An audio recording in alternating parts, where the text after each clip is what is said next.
हे प्रेम व्यक्त करताना किंवा त्यांची बाजू सांभाळताना तुम्ही अनेकदा तुमचा तोल जातो किंवा एकदम आक्रमक होता असं वाटत नाही का? म्हणजे मनोज जरांगेंसारख्या आंदोलनाला जो एक इमोशनल मुद्दा आहे तो त्याच्यावर त्यांच्यावर सुद्धा तुम्ही टीका करता, त्याचं काय कारण? बघा, मनोज जरांगे पाटलांनी काय ठेका नाही घेतलाय मराठ्यांचा. बर, मी पण मराठा आहे. बर, माझं मनोज जरांगे पाटलांच्या मराठा आरक्षणाविषयी एक पैशाचं पण माझा विरोध नाहीये. मराठा आरक्षण मिळालं पाहिजे.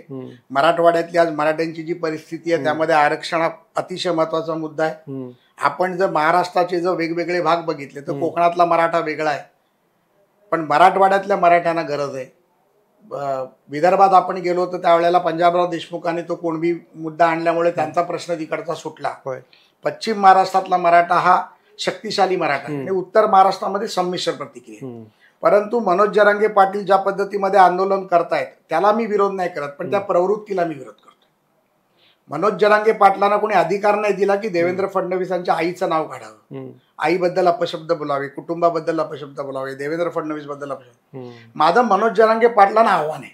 मी आज नाही, सगळ्यात पहिला मनोज जरांगे पाटलाला अंगावर घेतलेला हा माणूस आहे तर प्रसाद लाड आहे. सगळ्यात पहिला, ज्या वेळेला फुल पीक टाइम मध्ये ते होते आणि माझ्या पक्षामध्ये भर बैठकीत सर्व आमदारांनी माझा विरोध केला. बर, की ह्यांना काय होतं, हे बोलतात पण आम्हाला तिथे रिॲक्शन्स मिळतात.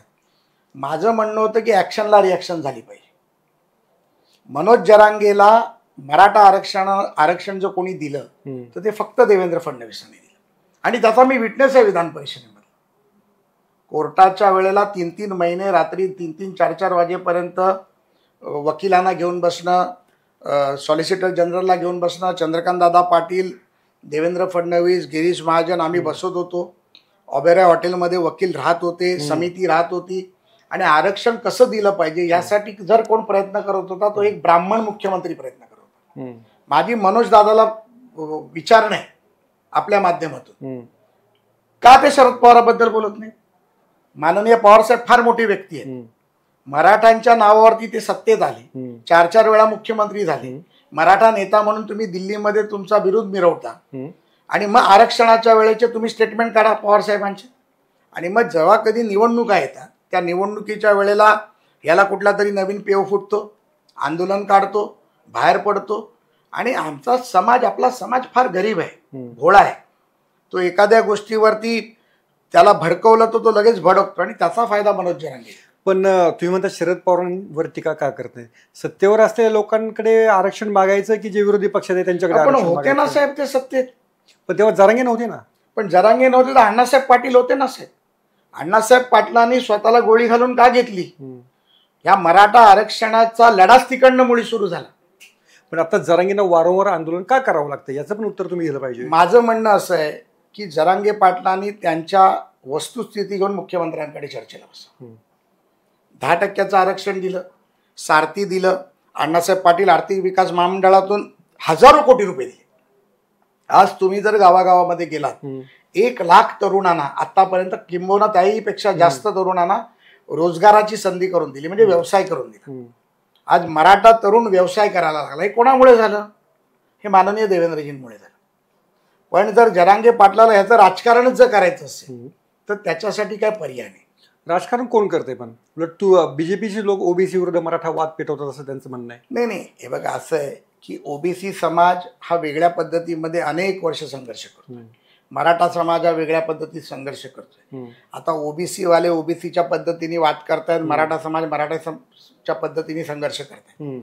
माझं म्हणणं हे काय की भारतीय जनता पार्टी हा एक पक्ष आहे, हा राष्ट्रीय पातळीचा पक्ष आहे. त्याच्यामध्ये अनेक जाती, अनेक समीकरणं आमच्याबरोबर या सत्तेमध्ये आमच्याबरोबर आहेत. त्यामुळे असा वाद करून राजकारण करायचे भारतीय जनता पार्टीला कधीही जमलं नाही आणि देवेंद्रजींना कधी जमलं नाही. देवेंद्रजींनी आतापर्यंत जे राजकारण केलं हे विकासाचं राजकारण. त्यामुळे अशा प्रकारचा कुठलाही वाद हा आमच्या पक्षाकडून केला जात नाही, देवेंद्रजींकडनं केला जात नाही. परंतु ज्या पद्धतीमध्ये जरांगे पाटीलना आताच का जाग आली? कारण आता जिल्हा परिषद, नगरपालिका, नगरपंचायती, महापालिकांच्या निवडणुका लागल्या, त्यामुळे आता त्यांचं दुकान चालू झालं.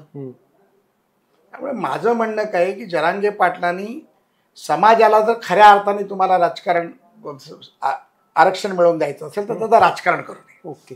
तुम्ही जेव्हा बोलता, तुमच्या पाठोपाठ चित्रताई बोलतात, नितेश राणे बोलतात, तुमच्या तिघांच्या आधी काही मीटिंग चर्चा काय होते का, आज कोणी काय बोलायचं? नाही, असं हे बघा, कोणी काय बोलावा त्याचा प्रश्न आहे. बरं. देवेंद्र फडणवीसांनी राजकारणात आम्हाला आणून आम्हाला एक आमच्या पायावर उभं केलं. बरं. राजकारणामध्ये आम्ही काम करत असताना आम्हाला आज जे मान सन्मान पद मिळालं, मी अनेक वर्ष शरद पवारांबरोबर पण काम केलं, त्याच्या आधी मी प्रमोद महाजनांबरोबर काम केलं. परंतु देवेंद्र फडणवीसांनी ज्या राजकीय पातळीवर नेऊन आज आम्हाला सोडलं, त्यानंतर माझ्यासारखा व्यक्ती जर त्यांच्यावरती हल्ला होत असेल आणि मी जर त्यांच्यासाठी बोलू शकलो नाही, तर मला असं वाटतं की मला राजकारणात राहण्याचा अधिकार नाही. ही तुम्ही स्वतःहून बोलता काय स्क्रिप्ट येतं तुमच्याकडे? नाही, काय स्क्रिप्टची गरज नसते. तुम्ही मला कधीही सांगा बोलायला, मी कधीही बोलायला तयार आहे. मला स्क्रिप्ट काही लागत नाही. असं फक्त टीव्हीवरती जरा मी नीट बोलतो, असं कधी एकट्यात भेटलो तर अजून चांगलं बोलू शकतो. नाही, असं म्हटलं जातं की स्क्रिप्ट येते तुम्हाला, तुम्ही टीम काय देवेंद्र टीम आहे, लष्करी देवेंद्र आहे असं बोललं जातं. आम्हाला लष्करी देवेंद्र समजतात हे म्हणजे आम्हाला घाबरतात. एक तुम्हाला सांगतो, मागच्या वेळेला ज्या वेळेला त्यांनी अटॅक केला त्यावेळेला मला आठवतंय, मी स्वातंत्र्यवीर सावरकर सभागृहात एका कार्यक्रमाला गेलो होतो आणि तिथे मीडियाने माझा पहिला बाईट घेतला आणि मी त्याच्यावरती पहिल्यांदा मी त्यांच्या विरोधात बोललो. का मला एक सांगा साहेब, जरांगे पाटलांकडे कुठून पैसे आले कॉल सेंटर चालवायचे? जरांगे पाटलांकडे कुठे पैसे आले सोशल मीडियाच्या टीम चालवायचे? जरांगे पाटलांकडे कुठून पैसे आले 5,000 गाड्या आणायचे? हे कोणाच्या तरी पैशावरती चाललंय ना. मी या जरांगे पाटलाला बघितलंय चंद्रकांत दादा पाटलाच्या बंगल्याच्या बाहेर, आणि मग अचानक तुमच्या टीम चालू होतात, तुमचे कॉल सेंटर चालू होतात, तुमच्याबद्दल बोललो की तुम्हाला उलट्या शिवाय द्यायला चालू करतात आणि तुमच्या सोशल मीडियावरती घाणघाण बोलायला चालू करतात. कोण करतंय? त्यांच्या टीम करतात. पैसा कोण पुरवतोय? आता ते सरकार तुमचा शोध घेणार का? शोधेचा विषय आहे. बरं. काय असतं की काही गोष्टी माहीत असताना बोलायच्या नसतात. बरं, नाव तुम्हाला माहिती आहे, त्याच्यामुळे त्या सत्तेतल्या आहेत की विरोधातल्या तेवढं सांगा. ते बोलायचं नाही, सत्तेतल्या आहेत की विरोधातल्या. असं जर मी बोललो तर तुम्हाला सगळंच कळेल. सोशल मीडियाच्या भाऊ गर्दीत विश्वासार्हतेने चकाकणारे नाव म्हणजे लेट्सअप मराठी. सगळ्यांना, सगळ्या नागरिकांना ती स्पीच, ती लेट्सअप वरील मुलाखती म्हणजे विचारांचा खजिना. त्यानंतरच्या निवडणुकीमध्ये मला सोडून गेले. बातम्या केवळ वस्तुस्थिती सांगणाऱ्या, न प्रोपगंडा, फक्त जनतेचा अजेंडा. क्योंकि आने वाला कल जाने वाला है, जाने वाला कल आने वाला है. राजकारण, मनोरंजन असो की क्रीडा क्षेत्र, महाराष्ट्राची स्पंदने संवेदनशीलतेने टिपणारे माध्यम म्हणजे लेट्सअप मराठी. जगासोबत एक पाऊल पुढे राहण्यासाठी लेट्सअपचे ॲप, सोशल मीडिया आणि वेबसाईट सोबत कनेक्टेड रहा.